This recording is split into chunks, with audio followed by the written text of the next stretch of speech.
Did you know that every element of a modern Cadillac is very, very carefully evaluated, studied, and ultimately they came up with this beautiful design for their CT5 sedan, which is a midsize. Now, if you look at it carefully, you may notice something. It's very different from what preceded it. Because we've had your CTs, your CT4s and your CT6s at one point, I believe, and they all had a very angular, sharp-edged kind of styling. This one's more flowing, and the result is, I think, one of the nicest looking Cadillac sedans in the modern era. This is a beautiful car, but the question is it beautiful inside and out? Stay with us. Let us probe this deeply. We'll do a deep dive. We'll breathe trimix so we don't get the bends. And will we come out with parts that we understand, parts we don't? Probably. Stay with us.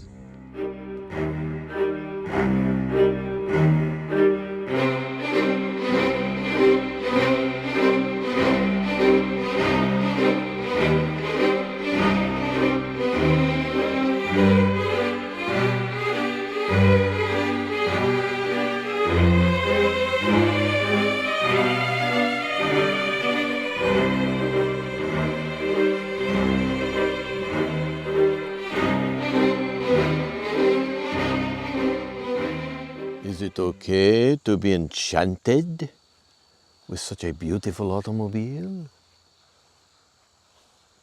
I'm telling you right now, I say it is.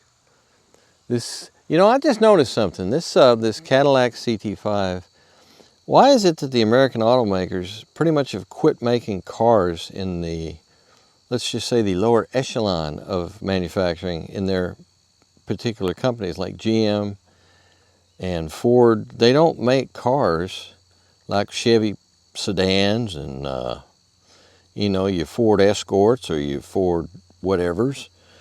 They don't make them anymore, but in the upper echelon, in Lincoln, yeah, you can still get a sedan from Lincoln. Yeah, you can still get a sedan right here in front of you from General Motors in the form of a Cadillac. But as far as all the other guys go, I don't know. You can't, they aren't there. They do not exist in this world. And I'm not sure why, because imagine what it would be nice if you had like a mid-sized car like this. This could be the new Malibu, for example. And they could do a version of this, but no, that's not what they want to do. They want to instead keep it in the sport luxury realm in the case of the CT series. And the CT5 is very, very potent in terms of its performance because it does have a twin-turbo direct injected V6, which puts out many horsepower, 335 actually. We'll go into details when we look at the engine, but otherwise this is such a beautiful car that it makes me wonder if all the engineers that used to design cars in the Chevrolet and what other division, well, we don't have Pontiac anymore, which I really miss because Pontiac had some great vehicles. But you got your GMC truck, you got your Chevrolets. What else is even left? Oldsmobile? No. Buick? Yes. We still have Buick, and are there Buick sedans? Well, last time I checked, no. They had a lot of SUVs, but I don't remember. There's no more Park Avenue or anything else like that I'm aware of, and I'll correct it at the bottom of the screen if I'm wrong. But it's something that I find rather intriguing is the fact that these cars, if you want a General Motors version of the modern sedan, you got to go upscale. You got to go here. And you won't be disappointed, by the way. If you can afford it, this car will not disappoint you because it's a beautiful car and it has all the latest technology on it, as you would expect from a Cadillac. And it also has plenty of power, plenty of performance, plenty of braking, and a very stout chassis. And I think they've come a long way. The CT series, to me, in the past, wasn't the greatest thing in terms of their compromise between ride quality and performance and handling. They tended to lean more into the handling area. And so the rides could be kind of stiff. Oh, not anymore. This one is, oh, hi. Hi, how are you? This is a real good compromise between handling and ride comfort because it's a comfortable car to drive. You could go cross country on this, no problem. It's also very quiet. It also has one of those weird foibles I don't understand about GM, that they keep making the side mirrors smaller and smaller and small. They're getting really little. And what is this telling us? Well, I think a lot of that is coming from the evolution of cars that we're going to cameras for everything. So that may have something to do with that, but I still like having a big enough mirror that I can see things, because they're 100% reliable mirrors, whereas cameras can, well, they're cameras and they're electronic, and you know what happens. Speaking of which, electronic. You know, one of the things I didn't like about the new Lexuses I've been testing is electronic doors. Well, guess what? This has a similar setup. I think in the event of a power outage, I think if you just pull all the way, this is mechanically linked and it'll open. But it just feels funky. And I think one of the reasons I'm starting to realize, I think, why everybody's doing this in the luxury realm is they think it feels more luxurious. Okay, that's what you think. But as far as hard parts go, we do have a 116-inch wheelbase, and that is very conducive to stability, ride quality, and of course giving you some more room in the back seat. That's a pretty long wheelbase for this car, but as you can see, from a pure aesthetic point of view, it's a perfectly, I think, designed car. In fact, it looks totally balanced, and probably is. The weight distribution on it is probably very, very good, because it seems, especially in tight cornering, it seems to be a very balanced car. So let us examine some stuff further. Let's go to the engine compartment. It too is in its way as beautiful as the exterior of the car. Oh my God, we've got another feast of mechanical beauty and elegance and a certain logic and perfect symmetry, because our V6, our 3-liter V6, is of course mounted longitudinally with 3 cylinders here, 3 cylinders over there. And at the bottom of those cylinders, we have the exhaust manifolds and the turbochargers, one per each side. Now I want you to pay particular attention to this right here, because this is cool. I don't even know what it does, but this looks like where your main primary air source is. It feeds down in here and I think goes to the turbocharger, which the impeller then, and somewhere in here we have some plumbing that is designed for your intercooling cooling, and I think that's what this is for right here. These are both, by the way, it's beautifully symmetric because there's one on each side of the engine, and I think this is one of the most elegant looking V6 turbos I've seen in a long time. It's quite beautiful and quite balanced. More than anything else, it looks like if you had any problems with anything, I think it would be fairly accessible to get to. But just looking at the wonderful, like I said, the symmetry of the whole thing, I think your air cleaner is in this thing. But if that's true, and then here'd be your flow sensors, but if that's true, then you have to use these screws to take it out and change your air filter. So I'm not entirely sure about that, if that's where that is, because you got two primary air considerations when you have a turbocharged engine. You have the air supply that ultimately goes into the engine itself and into the fuel injection system, and then you have the air supply to supply the your turbochargers down in here. So, and then of course that particular air that comes out that's been compressed in the turbocharger needs to be cooled by an intercooler before it actually enters the engine. So that's what you're seeing here, but as you can see, it's not a bunch of crossed up hoses and goofy stuff. It's like a very straightforward linear design. That's what I like to call it. And what are our numbers? What pray tell are our numbers? Well, our numbers are, it puts out 335 horsepower at 5,400 RPM. And again, This is one of those naughty engines that they say those numbers are with premium, and that's terrible. I mean, having to have premium. But they figure if you can afford the car, which is an expensive car, you can probably afford the extra $1 a gallon that you have to pay for premium these days. But that's the maximum value. I imagine it'll run fine on regular unleaded. You just won't have as much power, but I don't know. But that's at 5,400 RPM, your horsepower peak, and then your torque is 405 pounds of feet. It's available at a stretch from 2,350 up to 4,000. And once again, they stipulate that value is based on the use of premium fuel. So there you go. What's our transmission? We have a 10-speed automatic.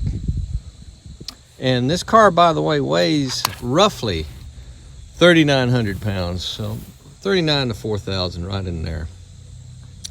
So it's not a flyweight, but it's still not an overly heavy car considering all the wonderful things it is festooned with. And naturally, up under in your front area here you have a radiator, but you also have probably 2 intercoolers, considering that everything is beautifully separated, and you have these symmetrical systems on each side. For each cylinder bank, I'm sure there's probably an intercooler for each cylinder bank, but I don't know that for sure. It could be just one big one. But the fact of the matter is, with all these new turbocharged cars, you don't want to bash this in the front of the car. You don't want to have that run into anything. Because, man, there's a lot of stuff underneath there that's expensive. Radiators, intercoolers, fans, all that good stuff. But this is a real potent little power plant, and naturally, why is it instead of having like a 4-liter normally aspirated V6, why is it a 3-liter turbocharged V6? Well, that's where we go, folks. But I still say the main reason, you can get better numbers out of the turbocharged version, yes, but the main reason is emissions, because you can make the emissions so much tidier with a turbocharged engine than you can with a normally aspirated. That's just the way it is. That's the physics involved at this state of play, at this juncture. So anyway, nice engine for a beautiful car. And it's also kind of unique. I do love that styling, don't you? They took all the really sharp edges out of it and they put it into a nice, smoothly flowing symphony of automotive excellence. Well, okay then.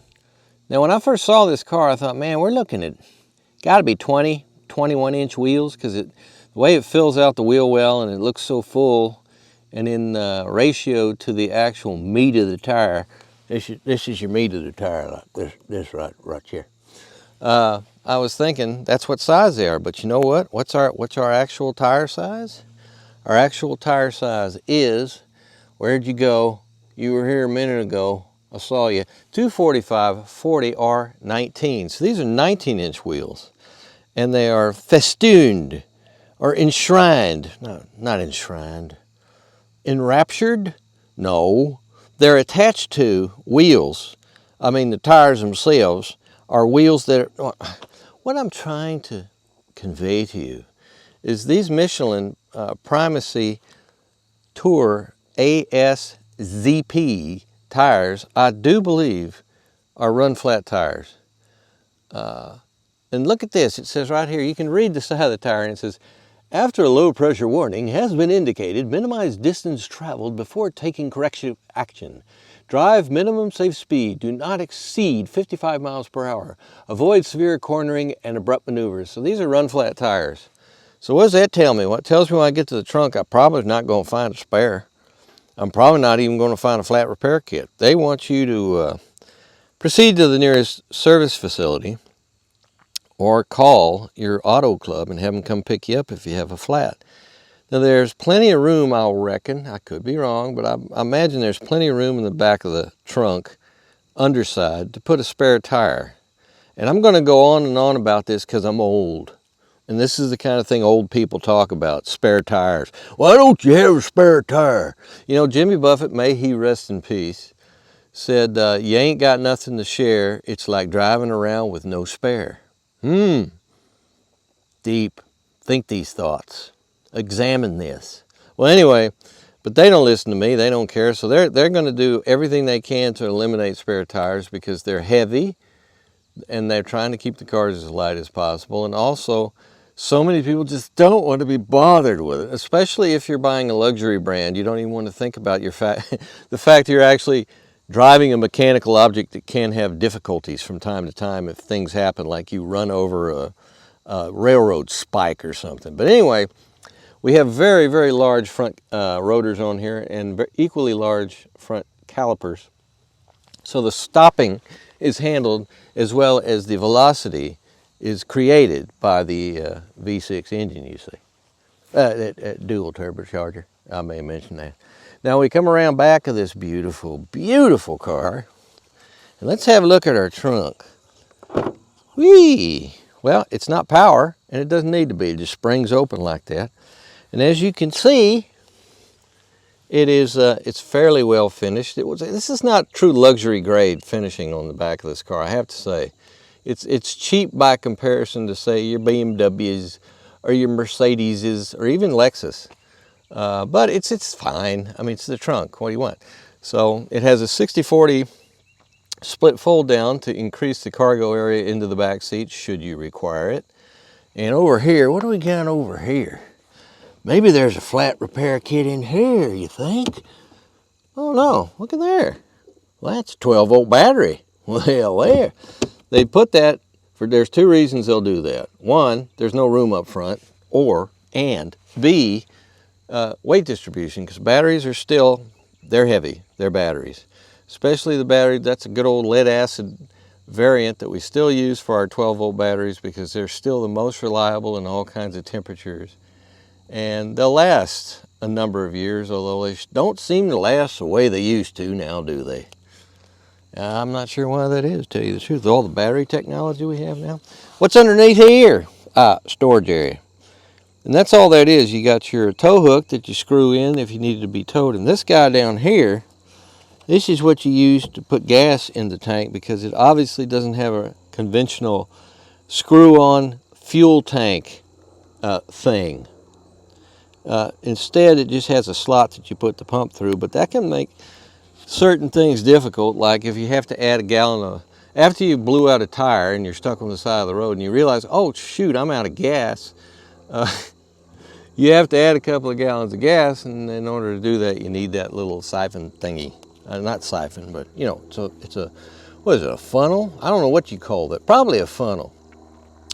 But anyway, you're looking at about 11.9 cubic feet of room back here, which is perfectly acceptable for a midsize, which is what this car is. And Bob's your uncle. Just no spare and no flat repair kit. And quit asking about it. They're run flats, okay? Run flat tires, I have to say, have come so far because they last longer than they used to, but they used to actually not ride that well.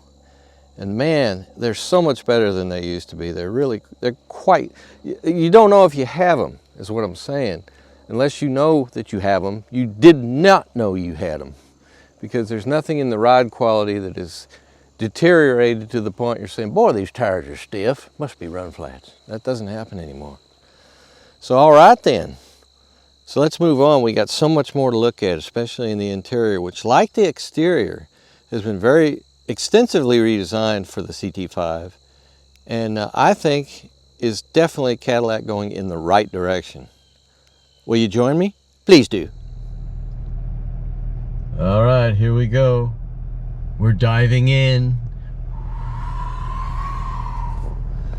This is the modern Cadillac. This is the modern Cadillac instrument cluster, although it's not really a cluster, is it? It's the word cluster is starting to get passé, shall I say? Because we don't have a cluster. Used to mean that there was several instruments all clustered together. Now it's kind of it's just another video display for you to use however you see fit. In this case, there's a lot of different things you can adapt on your Cadillac CT5 to suit your individual needs and, dare I say it, personality. Now, if I do this right here, here's our trip one, which I think we've gone further than that, but Oh, wait a minute. Isn't that interesting? Trip 2 says 61 miles. Trip 1 says 59.8. What took place between those two? I don't know. Our current average fuel economy is 22.4 miles per gallon. I don't know what distance that covers or anything else. That's not bad for this car. It's not great either. It's something. That trip timer, current drive cycle. I've always wondered why you want to know what your particular time of occupation of driving somewhere is, why so many vehicles have that on as an option in the instrument cluster, because I don't know. It's my fault because I can't think of anything I would actually use that for. But anyway, these are all these wonderful things. Now, what can we change over here? Well, this is a tile section. We have two tile sections. We have this one on the right side, and there is one over on the left. Now, on this side, we can go down and we can select everything we want to have here. Engine boost, instant fuel economy, all these things. Except for the stuff that it won't let you have. Because, I don't know, to tell you the truth. Time and temperature. Time and temperature's good. I'll hit that. Oil pressure. What do I want to know what the oil pressure is? It'll go down here.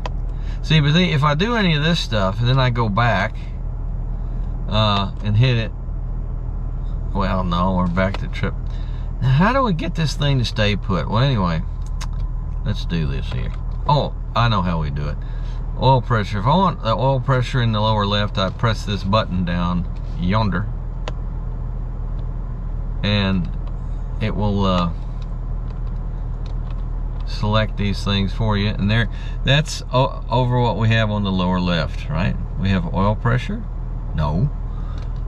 So what happens if I just hit this again and put it on the upper right? I don't want to do that, but anyway, you see what I'm doing here. This, you can actually customize this to be exactly what you want it to be, and that's a good and advantageous thing to be able to do with this vehicle.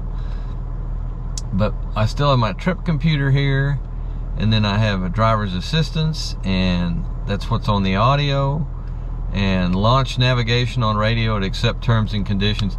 I've tried to get started with the navigation system on this, and I believe you have to have a subscription of some sort. It says get started over here. Then terms and conditions. Sure, I'll accept those. Sure, continue. There. Oh, good. We do have a navigation system. I was beginning to wonder about all that. Now, what did I just give them information-wise that I had to accept? Who knows? I mean, I will just give them one thing. To the best of my knowledge, this is not a subscription-based system. Because I've heard all kinds of things lately about that, and I've been complaining about. I think it's ridiculous, especially with a luxury car, that you have to pay to get your navigation system every month. You have to pay a subscription price. That's crazy. I mean, if you want to have real-time updated through Google, I could almost see that, but not quite. But that does make sense. But if you don't want to have the updated real-time through Google, you should still have your navigation system, right? I think so. But anyway, so let's go back, since we're playing with this. Our trip computer is my favorite thing.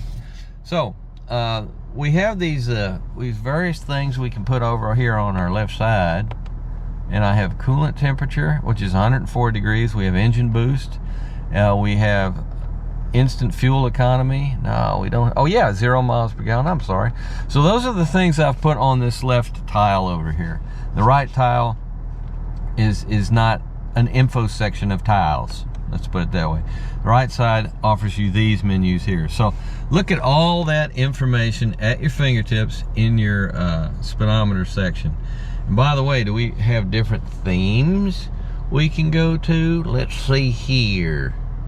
Phone, navigation, Apple Play, settings. Hello, settings. And how are you? Display. Display. On and off and auto. Let's turn the auto off and go to night so I can see it. There we go. Much better. See, if I go to navigation now, I can find it to be much more legible. That's just me though, but I see it more and more. the daytime displays on navigation systems and just the central touchscreen is getting so bright that it kind of burns out some of the contrast, and it's not as easy. It should be totally easy for you to look at, is my point. And it shouldn't be of such a different radiance of everything else around you, even if you're looking outside, that your eyes have to adjust to it. That's how bad it's getting on some of these things. It's so bright that your eyes are actually, your pupils are actually dilating smaller in order to see it, which is okay, fine, as far as if you're going to be looking distancy outside your car. But then if you look over to your instrument cluster, it's messing with your eyes, is what I'm telling you. This stuff is all getting crazier and crazier and crazier on cars, and one must be cautious. So what else do we have here? Do we have we have a video recorder, but I haven't been able to, there's no SD card in it, and I haven't figured out exactly how to change that. I'm sure it's probably incredibly difficult. Oh, wait a minute. Maybe here, who knows? But anyway, there is a dash cam if you are so inclined to use it. It's there for you. Now what else? How do I activate well, let's go to something I don't like. How do I activate my heads-up display? Well, that is conveniently, and I mean that with a capital C, put right here, which is really great, because if you want to use your heads-up display, did I put it all the way up or all the way down? There we go. Can you see it rising up? Here, let me give you some luminance. There we are. You see? Hello there. There you go. Right there. And we're going 0 miles per hour. The information. There's our tachometer. And here's our, and that's pretty much all our information. Up in the upper, that thing that you see looks like a half moon alien up there is actually this right here, which is the new exciting symbol for cruise control. That's what your cruise control looks like. In this case, this car has Super Cruse, a almost $7,000 option. And as you'll see as we go driving along in it, it has its issues. It's great, I guess, but for $7,000, it should really drive the car for you and massage your thighs as you drive. It does none of these things. But anyway, what was I trying to get to with our settings? I couldn't find what I was looking for. I thought we had different themes. Vehicle. There we go.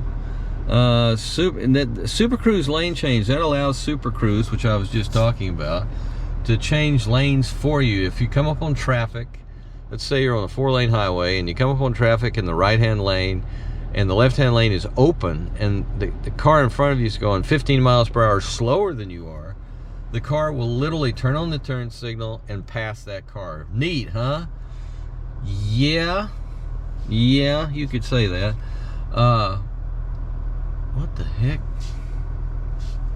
Yeah, here we go. If you choose, there's several drive modes, which I will share with you right now. You have snow and ice, and sport, and touring, and my mode. My mode is what we're looking at right here, and this allows you to custom tune the steering, the brake feel, and the engine sound. So that's, I think for most people, you'll end up using my mode all the time, because that gives you a little more flexibility to adjust the car exactly as you desire it. In other words, you can have it do exactly what you want it to do, provided, oops, sorry about that, my fault, provided that is available to you. Power door locks. By the way, we have the that's what I was going to look at the owner's manual a minute ago, I forgot. We have now, from the inside of the car, when you open the door here, it feels completely normal and completely mechanical. But from the outside, it's electronic. It has that squishy, nasty electric feel that Lexus likes, that the Lincoln Continental, I don't know if it still has that or not. I haven't tested a Lincoln in years, like 2 years. But no one's been able to convince me that that's a thing worth having, electronic. It just makes things more complicated, and it can potentially fail on you, and this is why we have our mechanical override situation, because like If you drive into a pond like I do all the time, or a lake or an ocean by accident because my Super Cruse didn't know what it was doing, you want to be able to get out of the car. And if it's underwater, a lot of the electronics are not going to work properly, so you better have a way to get the door open.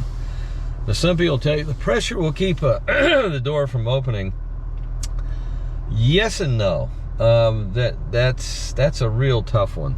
You'd have to be fairly deep before the pressure would be such that you couldn't physically open the door. But that's another discussion for another day. Probably for... Is that show Mythbusters still on? I watched it once. They were wrong. Anyway, so what else? So I couldn't find the any kind of major alterations I can do to the instrument layout. And I don't really think... Well, let's see. Let's look here. We got driver assistance, we got audio, we got navigation, we got phone, we got maintenance, options, display theme. I knew it was somewhere. Link to driver mode, or this is touring. Oh, look. Oh, I like that much better. Just because I just like that much better. How about sport? We get like a regular... Boy, it takes its time, doesn't it? Yeah, I think that's pretty much what we were on. Huh. Touring, link to driver. Those are the three selections. I'll link it to driver's mode. And according to the driver's mode, that's what it's going to give me while I'm on, I believe I am still on individual, no, snow and ice. Ooh, sport. Snow and, what's snow and ice look like? Oh, it goes to this one. Oh. Isn't that interesting? Touring. Let's go touring, shall we? Isn't that nice? So now, can I actually, after I do that, can I go over to, what else do we have? Speed signs, tire pressure, heads-up rotation. Oh, so there's another heads-up access thing. Software licenses. Yeah, that's very important to me. What the... let's see, maintenance. Let's go back to where I like to be, which is trip computer. That's kind of a neat, you know, this seems more elegant to fit this car, the touring mode. So we'll leave it there for now. And if I went to, now that's an interesting thing. If it's linked to the mode, I would, well, no, you absolutely can. I can leave it on the individual mode and at the same time use this display. I'll do that later. See, I'm still configuring here, okay? Let me have my configuring. So, over here, as I showed you before, is where all our heads-up goodies are. And then on the steering wheels, if you haven't noticed this, are becoming more and more complex in terms of all the systems, all the buttons, all the switches, all the roly wheels, all these things that are there to allow us to control the car. They used to be other places. Now everything's getting thrown onto the steering. That's fine, provided that if the ultimate goal is for you not to have to take your eyes off the road, then they need to be able to be easily distinguishable from each other, so you can do that, right? So this button down here is for our Super Cruse. That's when I want to talk to the car, which is never. That's to hang up my phone. I don't know if that accesses the phone too. I'll hit it. What's it say? The people's voices have been squeezed. No, that's mute. Okay, that's all that is. Here's our heated steering. Here is our following distance with both our pre-collision and, yes, and our cruise control, our adaptive cruise control, which is also part of the Super Cruse, but you don't have to have the Super Cruse on to be able to use your adaptive cruise control, which is nice. Over on the right side, this is all the stuff I was messing with in order to access the various menus. We got volume for your stereo there. That's pretty much it. Now, what's this? This is evil. This is pure evil. This is the car watching you. And this is why, well, you're going to see something really interesting when we're driving. Well, actually, no. I lie. I tell a lie. When I was driving the car earlier, just a little bit, but I had Super Cruse on just because I was playing with it, and it locked me out of Super Cruse because it thought I wasn't paying attention. And the only way I figured that it determined this was through watching me here. And not only did I have my hands on the steering wheel, I was looking around at things, and it decided that it didn't like what I was looking at, apparently. So it locked me out of cruise control. And this is what it did, guys, and this is messed up. It turned on the flashers and literally like was trying to stop the car in the middle of the highway. And that's, you know, I don't know why it did that, but that's another reason why I say save your $7,000 and don't get Super Cruse. But some of you will want to have the latest and most elaborate technology available, and this is like Ford Blue Cruise, and it's like what's some of the other names? You know, they're out there. Mercedes-Benz calls it Octung, baby. No, it doesn't. But everybody's doing this more and more semi-autonomous driving, and I find the more I use it, the less I like it.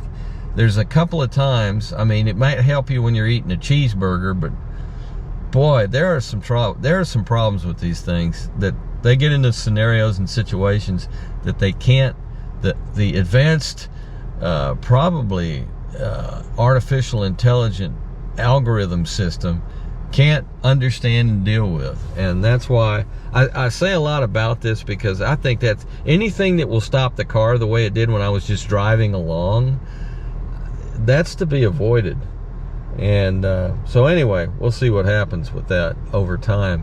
I imagine there's going to be a lot of modifications in these systems over the next 2 to 3 years, because they're going to get some complaints. If I can do it, anybody can do it. So, okay, back here, our navigation is very, very good. It's a 3D setup, and it's very easy to access as far as putting your address and everything in. And of course, you can do it using your voice if you so desire.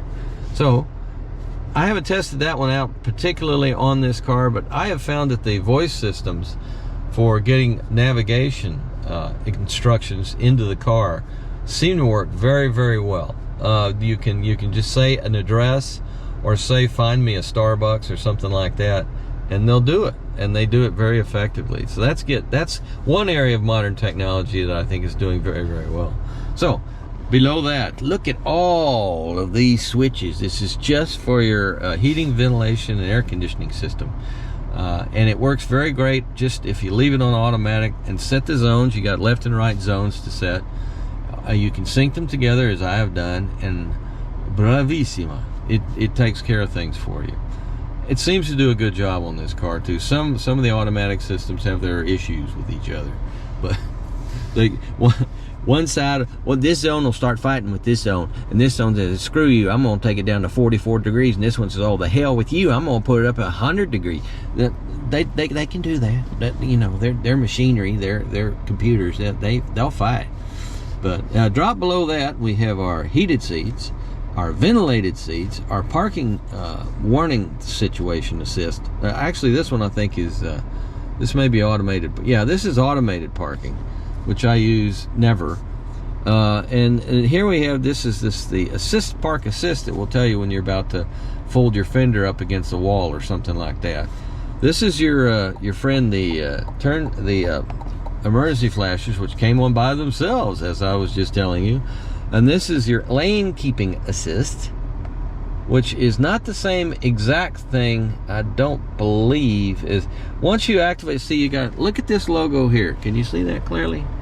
Yeah, because these things are, it's very wide angle. Okay, you can see that there's a car with the lanes there, and we go over here and there's a steering wheel with the lanes there. So what does that mean? Well, more than likely, and I'm going to say this without telling you the right information necessarily, but I believe more than anything else, that's a warning to tell you if you're migrating out of your lane. Whereas this is telling you that it will steer you out of your lane when you're on Super Cruse. Got all that? Of course you do. And what do we have here? Here's your 360 cam, which is a very good camera. And look at here. You turn the steering wheel and it'll give you guidance. Guidance so that you don't crash into things as easily. And do we have multiple selections? Yes, we do. We can have this one. Look there, magnify that if you want. I'm not sure exactly why you'd want to do that, but, and there's the aft fore and aft. Now this makes more sense to me. You can look and see if you dropped your phone out here. Yeah, there, you know, it'll find it for you. It's awful bright too, isn't it? Don't you think? And then we have our left and right, front and back side camera views, close and far away. And this, of course, we already had on. That's just our ladder to tell us what we're doing there. Let's go back here. There we go. And this one here is just your overall. Well, that's not what I was expecting. I just turned that off. Let's turn it back on. Oh, it was, sorry, it was eliminating your 360 view right there and letting the entire widescreen experience. It is being celebrated by your front camera now, so you can really see the driveway up there. There it is, and there it is. So excellent camera assists, in my opinion. More and more of that. I have no trouble with that. I love that. I think that's some of our better technology. All right, dropping down, we have seen all of these now, and this of course is your passenger side heating and ventilating. Over here, here's our mode selection. Here's where we can turn off our traction control, i.e. stability program. Auto hold is for holding auto. I think that has to do with the brake on hills and that kind of thing. Here's your engine automatic shutdown and restart for fuel economy purposes. You can actually turn that off on this car and leave the engine running all the time when you pull up to the light if you want. Over here, that's where we charge our cell phone. Where's our cell phone? Here's our cell phone. Hang on there. Let's see how she works. Put her in there. Let's see. Beep. Come up. There we go. Beep. Look at there. Look at them amberjack. They're swimming upside down. Did you know that on oil rigs, if you dive an oil rig, you got all these pipes along the side and little support structures on the side of it that are round? And coral tends to grow 360 degrees all the way on that pipe, and then the fish will orient themselves to the reef, and when they're orient themselves to the reef, they go onto the underside of it. They swim upside down. I've seen it. I can testify to it. Never wrote a paper about it or anything, but I could have. All right, now then, what do we have in here? Well, there's your cup holders. Oh wait, our shifter, electronic in nature, but easy to deal with. You put in, push in the thumb thing right there, and then select it. Now we're in drive. You could pop it over like that, and you're in manual. In manual, of course, we have our paddles here for selecting up and down. How many speeds do we have? 10. Yes, it's a 10-speed automatic transmission. That's a lot of speeds for you to play with if you like doing that. And then to go to park, do you push it up? Nope. Ding ding, like that. That is what is done. Now, sometimes it does, and sometimes, well, I won't even get into that. Something weird with the parking brake, but it's not. It's weird because I don't understand what it's doing. But here we have a slot where you can put your cell phone when you're not charging it. I guess that's what that looks like that is for. Then we have our USB-C and our USB-A. Then we have our SD card for probably the navigation system, I guess. Then we have this complimentary pad to clean the touchscreen so that it doesn't have, you know, you're eating them French fries that are all greasy, and then you start using the touchscreen, and oh my God, it's beyond disgusting. Pretty shallow, but there is containment, but it is shallow. And over here, these are very, very nice seats. Now, what kind of leather is this? This is, well, first of all, if I may tell you our color selection, our exterior is argent silver metallic. Yes. Oh, there it is. And, but our interior, yes, Sedona Sauvage with jet black. I see no jet black. Do you see any jet black? Is this the right car? This is probably not the right car. Where's our number here? I don't see our serial number. Well, I'll look into that. I believe this is the right car. Well, I don't know where the black is though. Is it on the back? No. Anyway, well, maybe this is an optional. Let's see what we have. Talking about our wheels. Those are definitely our wheels. Leather wrap steering wheel. Yes. Here we go. Sedona Sauvage with black accents with semi-aniline leather seats. Now, you know what? There's no black accents on here. So, where is our VIN number? There it is.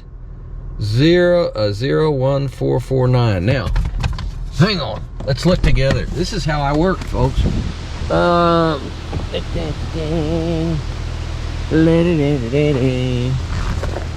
we go. And it is, oh, I'm in the reflection. There we go. 01449. Wow, that's the right car. So what's with the black accents? Is this the black accent here? I guess so. Huh, well, they're super aniline Sauvage. And they're ventilated and heated, as you saw earlier, and they're very, very comfortable. This is a very high quality leather. Maybe it's talking about the whole car. There's your black accent and there's your semi-aniline. I don't know what they're up to. This is, yeah, it's leather, I believe. Well, anyway, it's a Cadillac interior. It's a Cadillac premium type of interior because this particular model is premium luxury. So only the best. Like, for example, here, this is the leather here on the steering wheel is really, really nice. You expect that from a luxury car that costs $67,000, and they deliver. So there you go. There's our front passenger area. There's our front driver's area. There's our dashboard. What do we have left? Well, we got our panorama. Look at there. Oh, we always love the panorama. One day I'll do a completely obnoxious, overly long diatribe about how these things drain in the rain, because it's fascinating, because there's a bunch of different techniques and strategies at work, and sometimes there's maintenance required. But usually not. It's actually some extremely clever engineering. But anyway, we can slide, whoop, the front part, we can tilt. See, we're opening the whole thing even though it's raining outside. It's not raining, I made that up. Oh, you people at GM, you relax. We're all good. And here's our shade. And see, they go this way, look at that. Isn't that cool? That's very James Bond. And then you can also, excuse me, you can also just tilt it there. So I'm leaving no stone unturned. It's the Super Cruse in me. All right, here we have, see, electronic. I just don't like how that feels. And the door, I would say the door size is moderate, and it doesn't open 90 degrees, it opens about 82 degrees. And as you can see, it has a humongous drive shaft tunnel. Now this is an all-wheel drive version, so there is a drive shaft running through there. Just want to say that. It's not super roomy in this midsize Cadillac.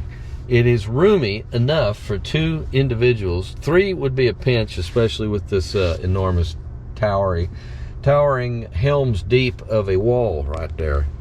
But you have your ventilation right here. You don't have any adjustments you can make yourself back here.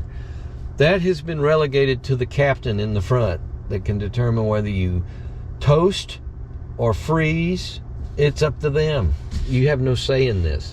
Now then, our winders, 90%, 100% lowering. Are there shades? There are no shades here. We have no shades here, but we do have speakers. Our Bose speakers are up here. Leg room is good. Foot room is excellent. And the rake of the seat is actually pretty nice. But it's the headroom. If you're a tall fella, girl, any person over, I'd say about 6'2" or higher, you might have a problem back here, because it's pretty close. It's just about rubbing on my head, even though I'm what was it, 215 pounds and 6'3", something like that. I'm much shorter than that. Our armrest, ooh, it's nice and high. This is a very good armrest. This is a very good ergonomically sound height for this armrest. So you can have two passengers back here that are of moderate size that would be very, very comfortable, because it's just that this upholstery is so nice. I mean, it really is. It's the kind of leather that is very sumptuous, that makes you feel comfortable and is very accommodating. So there you have it, ladies and gentlemen, the Cadillac CT5 for 2024. Supposedly, 2025, I think they're changing things on this car, but I don't know what. And I just can't see them changing it that much, because this is not exactly an ancient generation of this car. The CT5 has not been with us all that long, and it's a good size for a lot of people. Instead of being a huge limousine type creature, or kind of a cramped ultra luxury sport sedan, it's right in the middle, and I think that's going to work really well for most people. The best part about it is it's not an SUV; it's an actual car, and we like those, don't we? Yes, we do.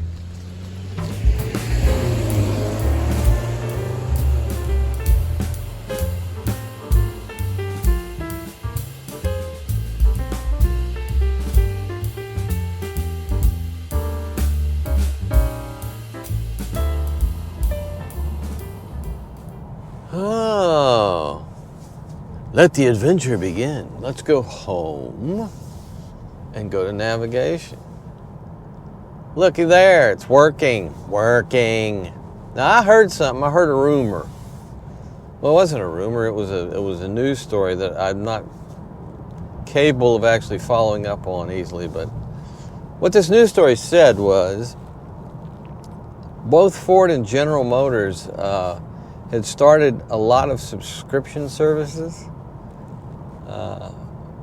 and I think it did include navigation. If you wanted navigation, you had to subscribe to it. Basically, that's what's happening with Toyota right now, and the response from customers to both Ford and GM was so hostile. I'd say negative, but it was actually hostile in some cases. They dropped that. And so you don't need a subscription anymore, supposedly. Now, this one seemed to be activated fine. I had to do some things to get to the map, but they want something out of you if you use navigation. And like more and more the cars are asking, and this is really true of the luxury cars in particular, they want more information about you to better serve your needs. And what I need is more information about the car. If I get the car to do a certain thing, or I want a car to respond in a certain way when I am driving it, I need all that information. I need to know how to easily access that, so I can, when the option is given to adjust it, I can do so. But what we have is we don't have much of that. It's disappearing. We have a fair amount at the moment, but I'm watching it. I'm literally watching it disappear on a lot of different cars. A lot of manufacturers are starting to make fewer and fewer options available, especially in the realm of safety. Now, I think they really do mean well. I believe that strongly when it comes to the safety stuff. But the problem I have with a lot of the safety stuff is it has not been properly cooked, and it ain't ready. All right, let's go. Speaking of controversial safety features, cars doing things, I'm going to do this. There we go.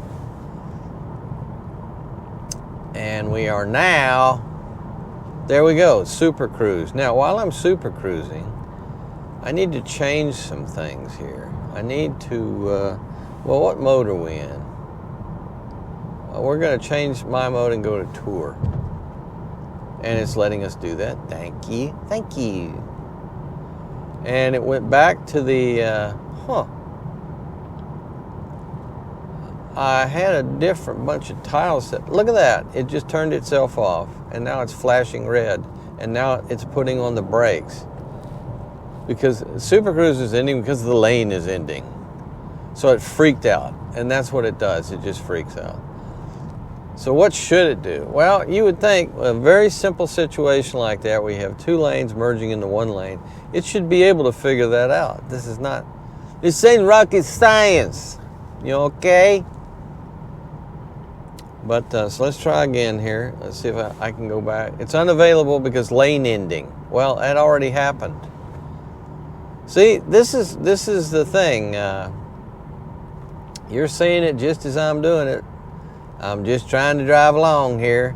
Now, there's no evidence of any lanes ending along here for the time being.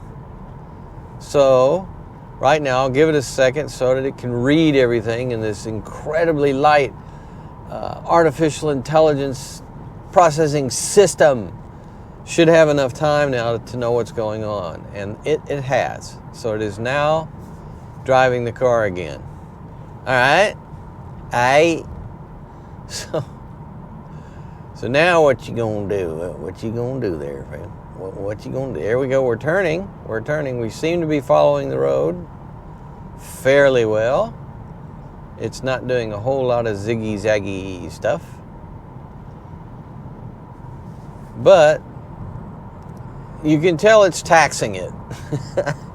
It'd much rather be on that road to in Australia that's so straight you can just tie the steering wheel off. That is the road the Super Cruse wants to cruise its super on. But it's doing all right. Now it's using all these different things. It's also using Google Maps. So you have to have a good internet connection with your car. And if you think about it, there's a lot of remote places in the United States where the internet connection is not going to be all that great. I know soon we're going to have, everything's going to be satellite based, and we're going to have 10 billion satellites. They're literally launching tens of thousands of satellites right now. And what could possibly go wrong? But it's when it's working, it works fine. It gives you this nice green thing right here. But I wonder how much it can actually... The whole premise of it seems to be telling you that it's so sophisticated that it's basically autonomous driving. And GM will be the first to tell you, no, it's not. It's not autonomous driving. It's an assist system. But when a person sits in it and drives the car, and who is the Cadillac demographic these days? I honestly don't know. It used to absolutely, like with Buick, it used to skew older. Super Cruse disadvantaging, no road information. So you see what happened there? It has no idea what the road is. It ain't got the road information from Google, which means we probably don't have an internet connection. So see, there are limitations. And I'm not out in the middle. Whoa, let's just U-turn in front of me. Wow, what a freak peckerhead. We're not in the middle of Nevada somewhere. We're actually in the northeast United States, and the population density up here is fairly high. But for whatever reason, we don't have the kind of cell coverage we should have in 2023. I don't know why, we just don't. That's just the way it is. So can I re-engage this? Can I? Yes, adaptive cruise control. Thank you. So, what else can I adjust here? Oops, crash, boom. Navigation, phone, maintenance, options, display theme. Yes. Link to driver mode. Sport. It's either tour or sport. I'll be damned. Well, we're on tour right now. Let's go to sport and see what happens. See, at some point, there we go. There we go. Well, I didn't put that there. What the heck? At some point, these tiles over here, which I'm trying to access right now with no luck at all. Let's go up here. I set a certain number of tiles to do a certain thing, and now they're not doing that anymore. I don't know why.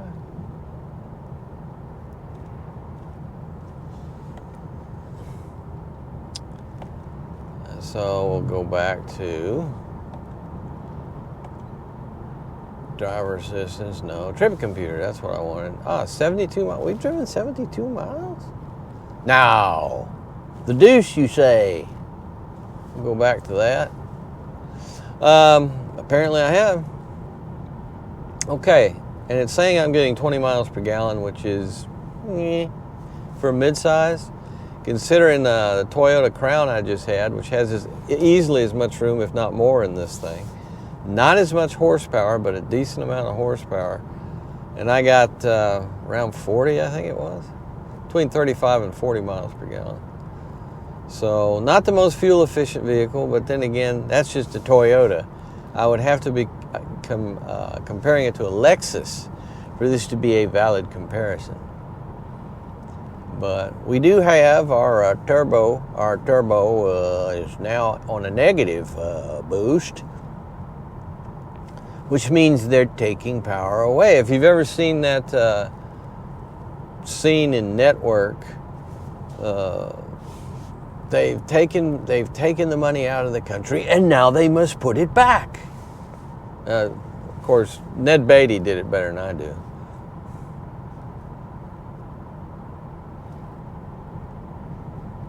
So I've never understood the negative boost. I've never really been able to fathom. And I'm a fathomer. I don't mind telling you. Fathoming is one of the things that I do. I've never been able to fathom the negative. I guess it's a bit of well, it can't be spinning backwards, is it? No. It's not boosting. It's see, if I had a GM engineer sitting right next to me, or just about any other automotive engineer, just somebody that knows turbocharging really well, they could explain to me what the heck that all means. Now I hit resume, and this thing is, we're on the touring mode, and I don't know if you can adjust the rate at which it takes off from when you come to a stop and you resume, because that's something else. That's another hot topic. That's something that Subarus are big on, is you can adjust that speed. Excuse me. If you want it to come up to speed really fast, or if you want it to be more gradual and therefore save more fuel. The choice is yours. Most cars don't give you a choice. They just do it. They just get on with it. They say, well, you want to resume? We're going to resume. I mean, what do you mean? How fast are we going to resume? So you get this a schism between the manufacturers. Stem to stern. So that's one of my favorite bumps back there. It did fine. It usually does fine. This car, I've discovered, when you have that kind of a depression dump and the car is immediately compressed and unloaded, and it does very, very well, even though I'm not in the sport mode at the moment. I'm in the touring mode, which is a lighter setup. And here we go through the corner. Now, how slick is it? You know that these painted lines on your roadway, found all over the world, depending on how they're made, they can be wicked slick when they get right. And you discover that if you're on a motorcycle. They can be nasty. And there have been lawsuits right here in this state of motorcyclists that were injured because their bike slid in the rain on one of these stripes, and they sued the state, saying it was the state's fault that it was so slick. And interesting case. I don't know how it ultimately came out, but they were able to show, I know for a fact, that they were able to show some other states and even different parts of this state use a type of paint that has some stuff mixed in with it. I don't think it's just as mundane as sand, but it's something like that to aid traction so that it's not like that. But you don't want it, you want it to be as close to what the rest of the road is. If it's super traction, that can cause trouble too. So got to think about all these things, and cars can get away with murder compared to a motorcycle when it comes to traction. Wow! It is a happy to rev little V6, that's for sure. And if I remember right, this is kind of like Toyota, and then it says 3.5 liters, and it's actually 3.4 and change. But whatever. Does it matter? Of course not. The only time it matters is if you're ordering parts for it, make sure you get the right parts for the right engine. That's it. But they can call it whatever they want to. I still think, I think one of the neatest names Cadillac ever came up with for an engine, that all these engine builders out there and people that like on YouTube, aide cars, the people that tear down these engines that have blown up. One of the best names ever given to an engine, and I still don't know if it was a great engine or a bad engine or mediocre or whatever, is the North Star. Cadillac North Star. And I remember when it first came out, it had all kinds of interesting engineering things about it. One of which was they had a system set up that if you lost coolant, you didn't lose all of it. I can't remember how. I think it was a 2-circuit system so that you would not completely overheat, which I thought was very clever. It's the same kind of technology that came up, and this was real popular for a while, and I haven't seen one in a long, long time, but you had a battery that had basically two different circuits in it, and one of them maintained charge. So if you left your lights and everything else on and your battery died, the other side of the battery was unaffected by that and could generate enough electricity to turn the starter to start the car and start your alternator and get you on your way. But nowadays, I think, they've gotten rid of a lot of that simply because the cars now know if the light's left on, and they'll shut it off. Almost every car has the ability to do that now. If you leave anything on, even a dome light, the whole car is constantly monitoring itself. And it will tell itself, well, the dome light's on. This idiot didn't he turned on the map light and he left it on when he left. I've done that about 1 billion times on these cars. And if it gets to the point where it might be taxing the battery, they just turn it off. So you'll still have plenty of juice to start the car. Kind of brilliant when you think about it. Let's give it the gun, Algernon.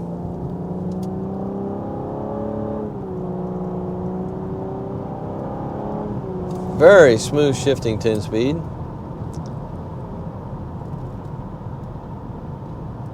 And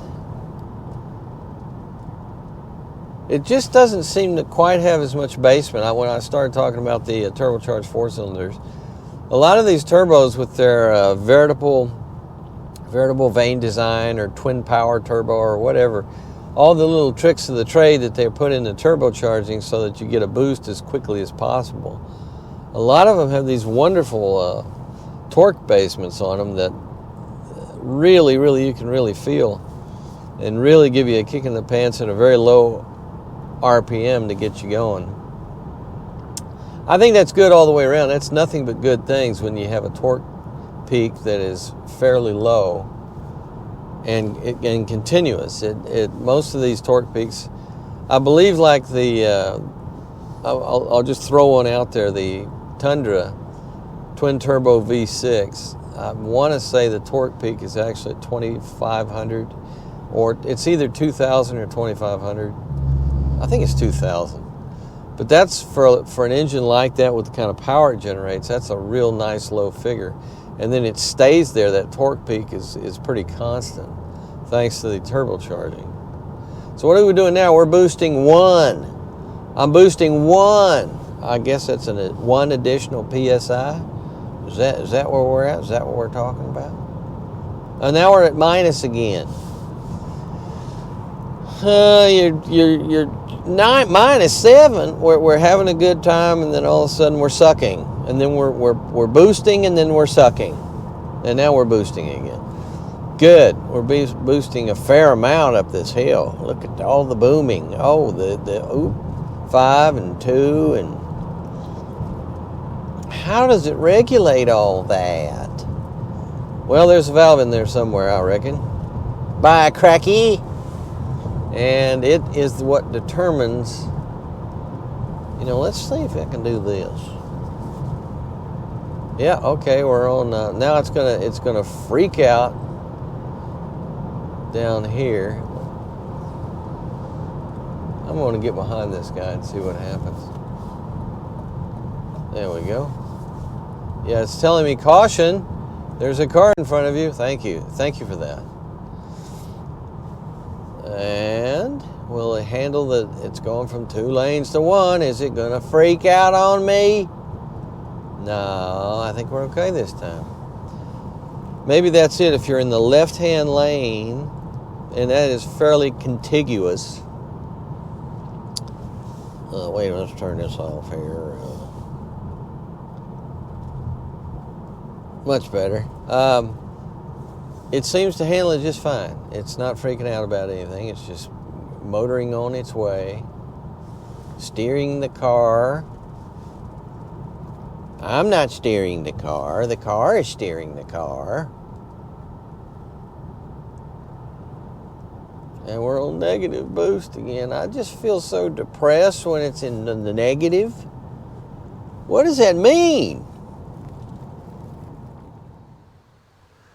Ah, my friends, I hope you, like me, are enjoying the stunning newness of our CT5 undercarriage here in the back suspension region, because it's nice. This thing's not been beaten to death yet by the press corps of the world. It's still in pretty good shape. It's clean, and that makes me happy, because then I can show you stuff. As you can see, look at this front link here. This is really interesting. This is, of course, a multi-link rear suspension. And then we have underneath here is our lower support arm covered with plastic for protection, I reckon. Then we have this lateral link right here, which is very, very black and shiny. And then we have our little coil spring. There's a very nice little coil spring right there. But where is our shock absorber? It's right here. There we are, which I believe is a variable unit that is adjusted depending on the driving mode. When you put it in sport, I think it stiffens up the damping a little bit. So as we move across, here is our rear differential in its beautiful aluminum-ness and our drive shafts. And right here is our main subframe, which bolts, of course, to the unibody.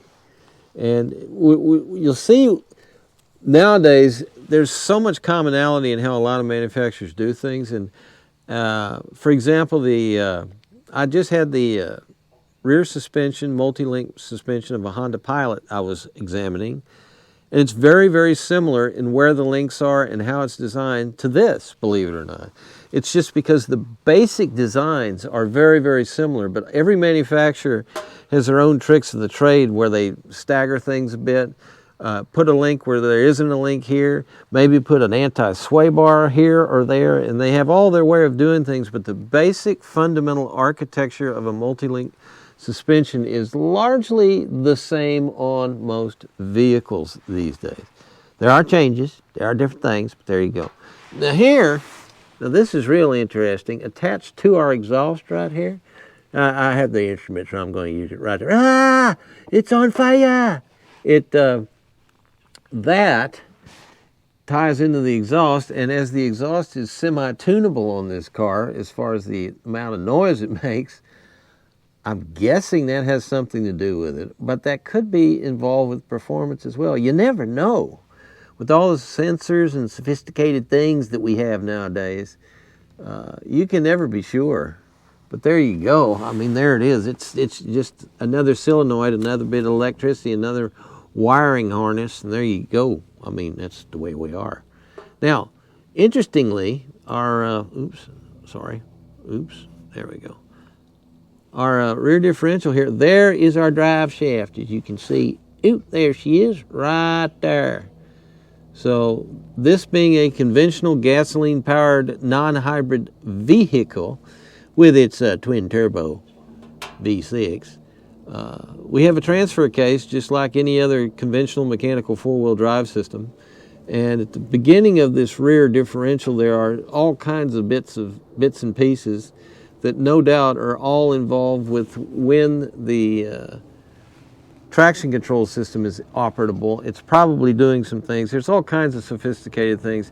Typically with traction controls, most of it is run by the brake unit.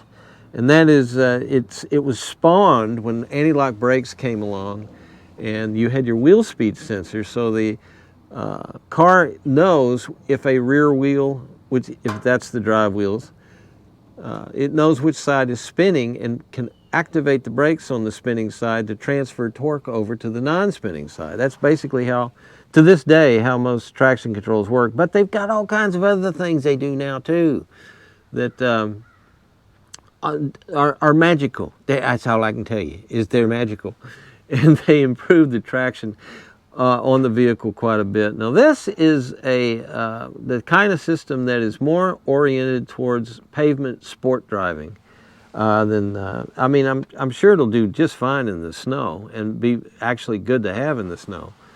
But it's mainly designed to enhance your handling when you're on regular paved roads. And it does that by distributing how the power goes about things. So there you go. Now what is that there? There's a thing over here. What is this there? As you can see, there's a thing there. I can't tell what that is. It's attached to this, and it's, oh my gosh, there's just so many wires and struts, and oh my God, there's arms. I don't see any anti-sway bars, but you know there's one down here somewhere. I just can't make it out. I just can't find it.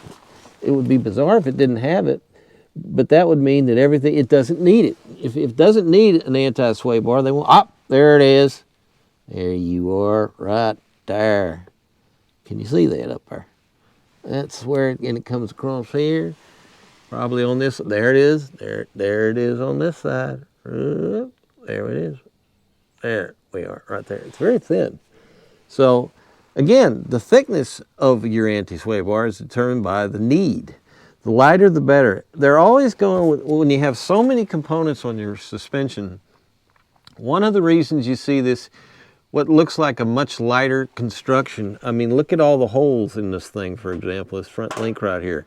It's got all these holes in it. And this one right here, there's a hole there, and there's a hole there. It's all trying to reduce your unsprung weight, because your suspension can do so much better if it doesn't have to control a whole lot of mass. So they do that by taking the components that are part of that suspension and making them as light as possible.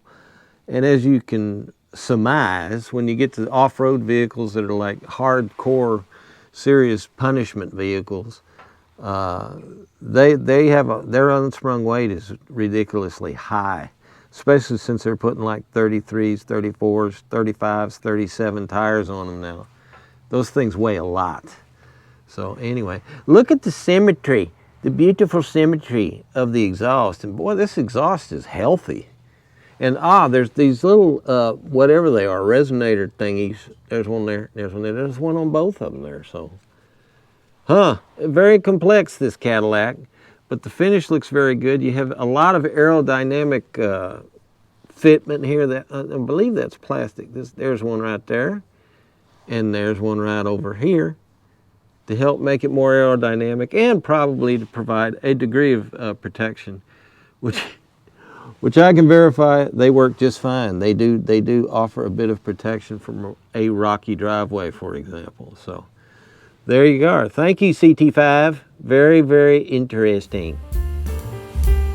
Well, if you're going to go with luxury, you should go with the premium luxury, and that's what our 2024 CT5 is, a premium luxury Cadillac. It has a base price of $42,895, and with all the optional equipment, including the all-wheel drive system, it's $67,555. It's a very American car, by the way. The engine, the transmission, the final assembly, all is done in the US of A.